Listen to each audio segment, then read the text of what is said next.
bull sale season? It's pretty early yet, but how's it looking? Well, there's been a few sales already, and they've gone all right. Probably the expectations. It's been a trying season, as you know. In a lot of areas, it's still quite tight, but the guys have done a great job. The bulls are in good nick, and there's been good galleries. People probably choosy, picking through the catalogue and picking on the bulls they want, and maybe and sticking to that. So there's been a few passed, but there's certainly been some good sales as well with good averages, good clearances. So any particular breeds? Oh, well, we've recently had a few Simmental sales down south, and they've gone very well. They've got good clearances, and we're now moving probably more into the Hereford sales. There's a week of them coming up through Otago this week. There's a few Angus sales are starting to happen, and they've actually gone quite well as well. And as it progresses the next month, there's of course the Angus sales right through to Canterbury and then into the North Island. And historically, they've always got stronger as time's gone on, and exceeded expectations, I guess is the way to put it. Yeah.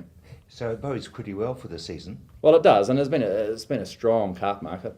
It's been really strong. There's a lot of positive talk in the beef industry. So yeah, it does bodes for good sales. It's just probably it's more a thing of there's been the areas where there's been cow. There has been a few cows killed, so it would be numbers. So I guess it's just maths. There's so many bulls to sell, and there's so many cows. So there may be a bit of excess, but we haven't seen huge amount of passed-in bulls yet telling us that. And I guess quality is an important thing because people will buy quality bulls. Well, they can. I mean, that's what they look at it, I think. I don't think money's an issue. Guys are going to sales. They're choosing the better bulls in the catalogue and having the confidence to have a go at them. And if they're missing out, they're figuring, well, there's another sale.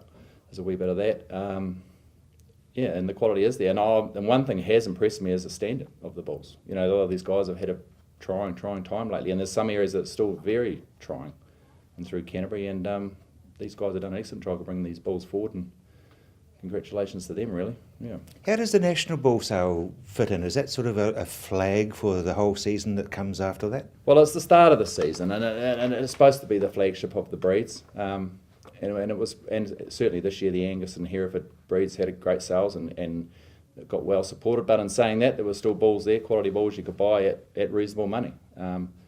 So there was quite a commercial element there. There's commercial people going to the National and buying these bulls that don't end up being stud bulls, which is great because you get a crowd and it's good to see. Do you feel the industry's in good heart? Oh, the beef industry certainly, yeah. And it's positive. People are positive about it, and I think it is. It's looking good for the next wee while and the rest of this bull sale season. And it's a pretty busy time for you this time of year.